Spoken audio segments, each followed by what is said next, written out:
Hi உறவுகளுக்கு வணக்கம். Fry chicken வந்து நல்ல மொறு மொறுன்னு இருந்தால் தான் அதோட டேஸ்ட் வந்து வேறு லெவலில் இருக்கும். ஒரு நாள் ஃபுல்லாக நல்ல மொறு மொறுன்னு இருக்கிறதுக்கு நான் ஒரு டிப்ஸ் ட்ரை பண்ணேன். நான் அதை உங்களோட ஷேர் பண்ணுறேன். இந்த சிக்கனை துவச்சி பொரிக்கிறதுக்கு ரெடி பண்ணுவோம். அதில் வந்து உப்பு, மஞ்சத்தூள், தண்ணி சேர்த்து கரைப்போம். ஆனால் நான் வந்து ஒரு முட்டை இதில் சேர்க்குறேன். முட்டை சேர்க்கும்போது நல்ல ஒரு மொறுமொறுப்பு தன்மை கிடைக்கும்.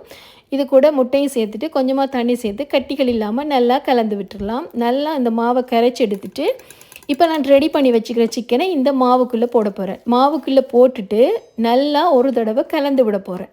நல்லா இந்த மாவு கூட சிக்கனெல்லாம் சேரக்கூடிய மாதிரி நல்லா கலந்து விட்டுட்டு இதை வந்து ஒரு 20 நிமிஷத்துக்கு அப்படியே மூடி போட்டு மூடி விட போகிறேன். அதுக்கப்புறமா எடுத்து ரஸ்க்கு தூளில் துவைச்சிட்டு நான் இதை பொரிக்க போகிறேன். இப்படி பொரிக்கும் போது ஒரு நாள் ஃபுல்லாக இந்த சிக்கன் வந்து நல்ல மொறு மொறுன்னு இருக்கும். இதை ட்ரை பண்ணி பாருங்கள். இந்த வீடியோ உங்களுக்கு பிடிச்சிருந்தா லைக் பண்ணுங்கள், ஷேர் பண்ணுங்கள், மறக்காமல் சப்ஸ்கிரைப் பண்ணுங்கள். ஓகே உறவுகளை, இன்னொரு வீடியோ சந்திக்கிறேன்.